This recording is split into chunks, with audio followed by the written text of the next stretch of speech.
Giovanni, eu tenho uma palavra de Deus para o seu coração, nessa manhã preciosa, maravilhosa, que Deus preparou para nós, graças a Deus. As misericórdias do Senhor se renovam a cada manhã sobre a sua, sobre a minha, sobre as nossas vidas. E isso é a causa de nós não sermos consumados. Glória a Deus, porque a cada manhã Ele acredita em nós. Glória a Deus, porque a cada manhã Ele empreende todas as suas forças, poder, graça e glória, para abençoar a sua e a minha vida. E agora nós vamos tratar sobre um tema muito importante. Estamos estudando os principais fundamentos, as principais doutrinas bíblicas, as doutrinas básicas, baseadas em Hebreus, capítulo 6, versículo 1 e 2. Olha o que diz o texto sagrado sobre esses fundamentos, sobre esses alicerces da comunidade cristã, da vida cristã. O texto sagrado nos diz, Hebreus 6, 1, por isso, pondo à parte os princípios elementares da doutrina de Cristo, deixemo-nos levar para o que é perfeito, não lançando de novo a base do arrependimento de obras mortas e da fé em Deus, o ensino de batismos e a imposição de mãos, da ressurreição de mortos e do juízo eterno. Então, nós já vimos todas essas. O que é arrependimento, o que é a fé em Deus, o ensino dos batismos, estivemos tratando recentemente, a doutrina da imposição de mãos. No nosso último encontro, terminamos um estudo sobre a ressurreição dentre os mortos, e agora vamos falar sobre o último pilar aqui, dos fundamentos da fé cristã, que é o juízo eterno, ou também conhecido como o julgamento eterno de Deus. Olha o que diz Romanos 2, de 5 a 11, sobre essa temática tão importante da fé cristã. Mas segundo a tua dureza e coração impenitente, ou seja, que não se arrepende, acumulas contra ti mesmo a ira para o dia da ira e da revelação do justo juízo de Deus. Presta atenção nesse termo, justo juízo de Deus, que retribuirá a cada um segundo o seu procedimento, ou seja, as suas obras, os seus feitos, as suas ações, a vida eterna aos que, perseverando em fazer o bem, procuram glória, honra e incorruptibilidade, mas a ira e indignação aos facciosos, aqueles que desobedecem à verdade e obedecem à injustiça. Tribulação e angústia virão sobre a alma de qualquer homem que faz o mal, ao judeu primeiro, mas também ao grego, ou seja, aqui o grego se refletindo àquele que não é judeu por nascença. Glória, porém, honra e paz a todo aquele que pratica o bem, ao judeu primeiro e também ao grego, ou seja, para nós aqui, gentios. Porque para com Deus não há acepção de pessoas. Por quê? Porque Ele é o justo juiz. Ele é aquele que vai julgar eternamente os seres humanos, os bons e os maus, aqueles que praticam o bem e aqueles que praticam o mal de forma impenitente, ou seja, sem arrependimento e sem contrição de coração e de espírito. Então, vamos fazer uma breve introdução aqui para que você compreenda essa temática tão importante. Chegamos agora ao fundamento final da nossa fé e essencial para que possamos avançar na maturidade cristã. Nunca você vai ser maduro se não compreender o julgamento eterno de Deus em relação aos homens. Como discípulos de Jesus, sabemos que no céu há um rio puro, cristalino, claro como cristal, que vem do trono de Deus. É o que a Bíblia chama do rio de água viva ou da água da vida. Ali a maldição será quebrada, é quebrada, e a morte é vencida. O mar, ou a noite já não existem mais lá no céu, e as lágrimas são secadas pelo próprio Deus, é o que diz o texto sagrado. O céu e o inferno, porém, continuam existindo. São os dois destinos eternos daqueles que acreditam na palavra de Deus. Mas qual é o significado da palavra juízo dentro da perspectiva bíblica? O verbo julgar significa separar, fazer distinção entre, exercitar juízo, calcular, chamar para considerar, trazer questionamentos, julgar de acordo com a lei, atuar como um juiz, condenar, ser trazido para prestar contas. Isso aqui é muito importante. Cada um de nós seremos trazidos diante de Deus para prestarmos conta diante do Senhor. é administrar o governo em cima de, é governar. Tudo isso é o que significa a palavra julgar e seus vários sinônimos, seus vários significados. É a etimologia ou o significado da palavra juízo, ok?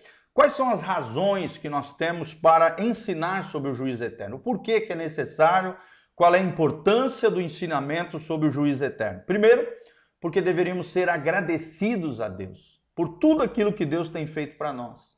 Precisamos ter um coração grato pela graça de Deus que nos alcançou, através do poder do Evangelho de Jesus, pela misericórdia de Deus com as nossas vidas. É o que diz Romanos capítulo 5, versículos 8 e 9 e 1 Tessalonicenses 1:10. Mas graças a Deus, porque em Cristo Jesus temos a vida eterna e Ele nos salvou da condenação eterna. Em segundo lugar, porque vivemos no temor de Deus, ou seja, quando ensinamos sobre o juízo eterno, o julgamento eterno de Deus, isso gera no nosso coração temor de Deus, temor do Senhor. Está lá em Hebreus 10, 31 e 1 Pedro 1,17. Mateus 10, 28 diz, não temais aqueles que matam o corpo e não podem matar a alma, temei antes aquele que pode fazer perecer no inferno, tanto a alma quanto o corpo. Quem é esse que pode fazer perecer no inferno tanto a alma quanto o corpo? O próprio Deus e Pai de nosso Senhor Jesus Cristo. Note então que a palavra que destruir não significa que a alma desaparecerá ou se desintegrará, que aqui é o conceito de aniquilação, né? Pelo contrário, ela será trazida para a ruína eterna, é o que diz o texto sagrado.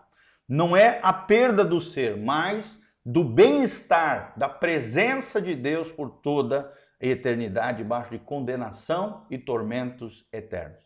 Terceira razão, né, por que nós temos que ensinar sobre o juízo eterno? Primeiro, porque deveríamos ser agradecidos a Deus pela salvação. Segundo, porque vivemos em temor do Senhor. Terceiro, é o que nós vamos falar agora, porque intercedemos pelos perdidos. Precisamos interceder pelos perdidos.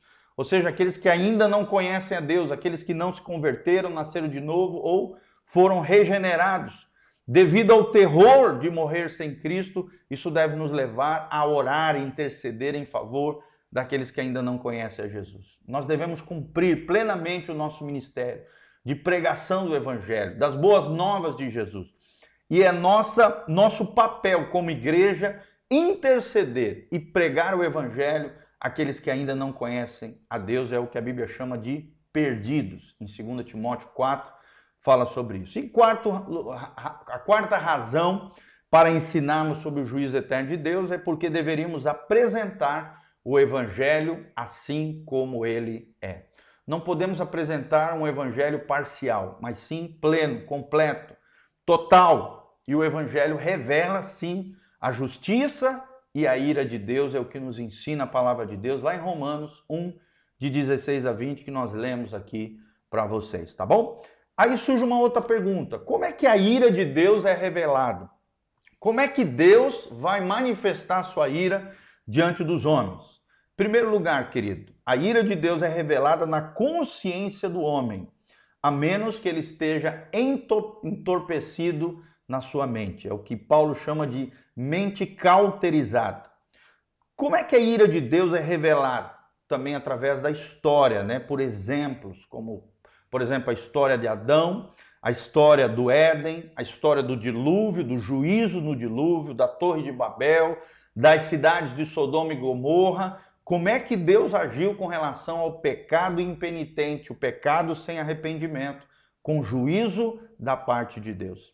Terceiro lugar, na universalidade da morte, ou seja, a morte alcança todos os homens, é um conceito universal, embora o diabo tenha dito, né, que vocês certamente não morrerão, né, falou isso para a mulher, e automaticamente a mulher também fez tropeçar o homem, lá em Gênesis 3:4, isso era uma grande mentira do diabo, porque a morte sim, de forma universal, alcançou todos os homens. O salário do pecado é a morte, é o que diz o texto sagrado. A alma que pecar, essa perecerá, é o que diz o texto sagrado e a palavra de Deus.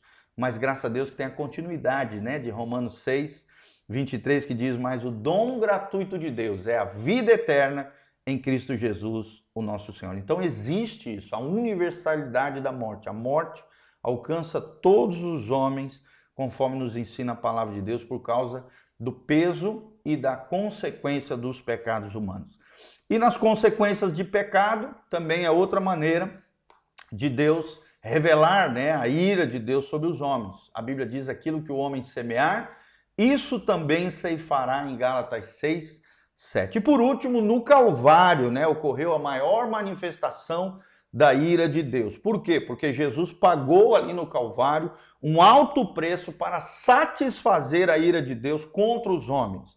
Aquele que não conheceu pecado, diz o texto sagrado, ele se fez pecado por nós para que nós fôssemos justiça de Deus, é o que diz Paulo em 2 Coríntios 5, 21. Quais são os nomes dados na Bíblia Sagrada com relação ao juízo eterno? O primeiro deles, a Bíblia chama do grande e terrível dia do Senhor, lá em Malaquias 4, 5. Também é conhecido como o dia da ira de Deus, quando o seu justo juízo será revelado a todos os homens, Romanos 2, versículo 5. Também é conhecido como o dia do juízo e da destruição dos ímpios, lá em 2 Pedro, capítulo 3.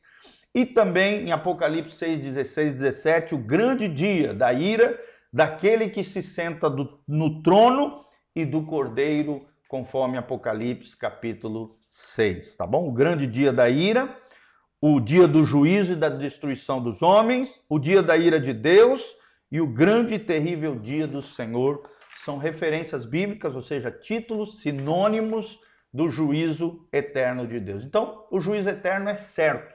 Existe uma vastas referências bíblicas com relação a ele, não temos como negá-los.